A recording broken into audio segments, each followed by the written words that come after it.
Okay, you're going to put the number 5 cam bearing in the small block Chevrolet. I always put all the cam bearings in, and then the last one I switched the bar around and put it through the front. What you can do is you can put the cardboard out of a paper towel tube to protect the bearings so you don't drag the bar across it right there.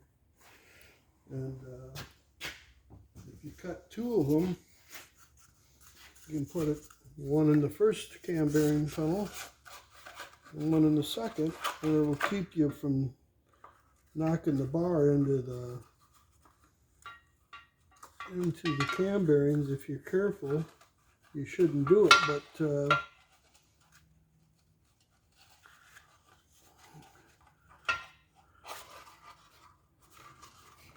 it can set in there, and then it won't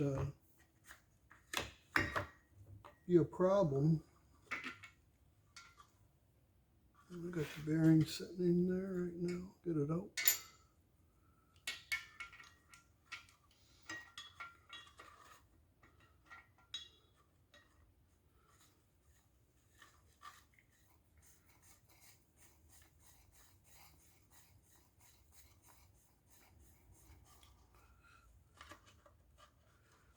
Pull it back a little bit.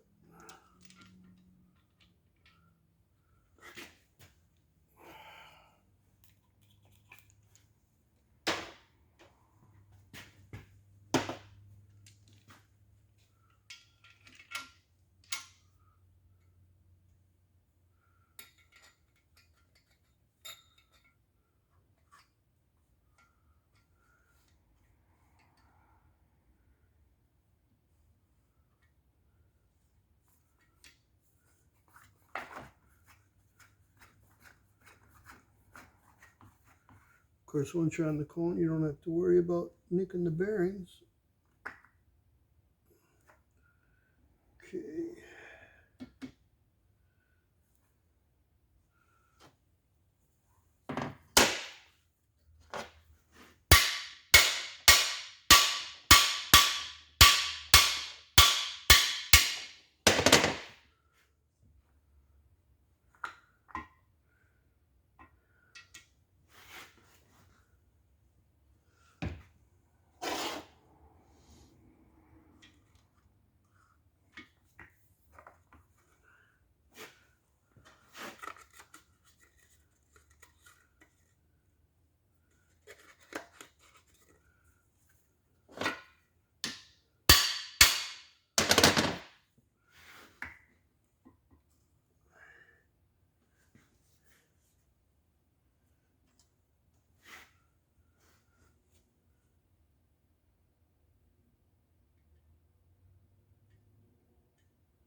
Okay, that should do it.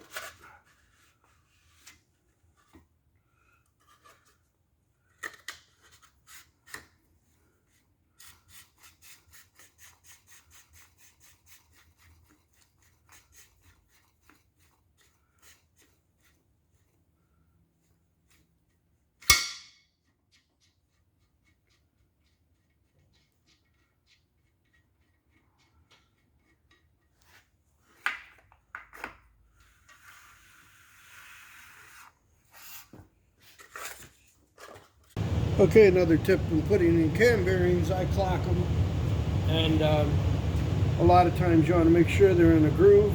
This is 3/32 welding rod. I put a 90 on it, and I can just run it in there, and I can feel where the oiling channel is, and I know that I'm on it when it goes into it. That'll be more than enough oil to lubricate the cam. So that's what I make up one of these little checkers here, and I just go in there, and you can use a mirror too, but you know, you don't even have to look. You don't have to, you know, when it's dropped in there, you can tell because you can't wiggle it out. Another quick little tip.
Okay, I got 3 1/10, 3 1/10, 3/1000 and 1/10, and 3 2/10, 3 2/10, with about 2/10 with a taper.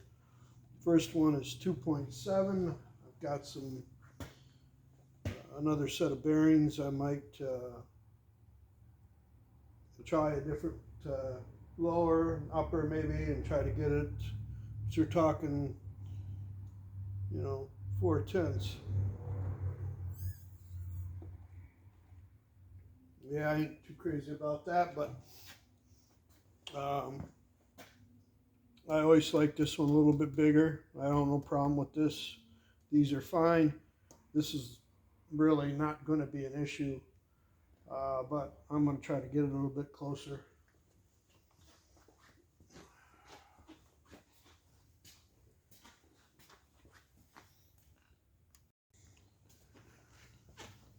So I was just saying that I had 2 7/10 on this one,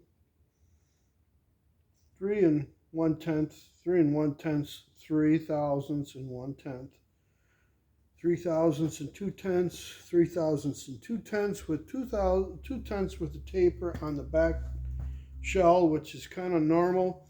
It's pretty sad. I got to shuffle through 2 sets of bearings to get the sizes I want. I had another set here and I switched the first one over. Now the first one's at 2 9, so it's 2/1000 and 9/10. I can live with that. That's probably as close as we're going to get. The housing bores I checked, they're all within spec, and they're actually less than 2/10 variation. So it's one of these things when the housing bores are right on the money, and that's the first thing I check without the bearings in it. And if you get an odd reading, chances are it's the bearing. Unfortunately, quality of bearings has gone downhill. And I don't care whose bearings you use. I've used them all over the years that I've done this, and I've had problems with everybody's bearings sooner or later. But I'm happy with the clearances I've got. I'm going to clean it, blow it down one more time. We'll be setting the crank in it. That's it. Thanks for watching.